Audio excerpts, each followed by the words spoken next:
সবুজে ঘেরা পাহাড়। কত সুন্দর, চোখের শান্তি। যাত্রাপথে ট্রেন থেকে সুন্দর একটা ভিউ পাইলাম, যেটা সীতাকুণ্ড পাহাড়, সীতাকুণ্ড থেকে মিরসরাই এরিয়ার যে পাহাড়গুলো আর কি। তো বিকেলবেলার দিকে দেখুন সূর্য যখন ডুবে যেতেছে, প্রায় অনেক সুন্দর একটা দৃশ্য ধারণ করলাম। ট্রেন থেকে নামার পর চট্টগ্রাম থেকে রাঙ্গামাটির উদ্দেশ্যে বাসে করে রওনা দিলাম। আর চট্টগ্রাম বিআরটিসি বাস কাউন্টার থেকে আমি 180 টাকা করে টিকিট নিলাম। আর এখানকার বিআরটিসি বাসগুলো আমার কাছে খুব ভালো লাগে। সিটগুলো খুব দূরত্ব থাকে, যার ফলে কোনো গন্ধ লাগে না। আর বাসগুলো পুরানো হলেও সার্ভিসটা খুব ভালো দেয়, এই যে আমার কাছে ভালো লাগে। তো বিআরটিসি বাসে করে ঘন্টাখানেক যাওয়ার পর থেকেই পাহাড়ি রাস্তা, পাহাড়ি আঁকা বাঁকা রাস্তা, চারদিক থেকে যে সৌন্দর্য আমার আসলে খুবই মুগ্ধ করছিল। অনেক সুন্দর রাস্তা। তো রাঙ্গামাটির উদ্দেশ্যে যেতে হলে আপনাকে অবশ্যই পাহাড়ি রাস্তা অতিক্রম করে যেতে হবে।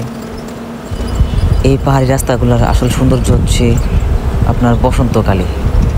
কি বলবো, বসন্তকালেও একটা সৌন্দর্য আর বর্ষাকালেও একটা সৌন্দর্য। বসন্তকালে সৌন্দর্যটা দেখুন, জাস্ট গাছের পাতাগুলো একটাও নাই, সব পড়ে গেছে, কিন্তু তারপর একটা সৌন্দর্য অনুভূত হইতেছে। আর আমি আজকের যে দিনটা যাচ্ছিলাম, এই দিনটাতে আসলে মেঘাচ্ছন্ন আবহাওয়া ছিল, যার ফলে আলোটা একটু কম লাগতেছিল।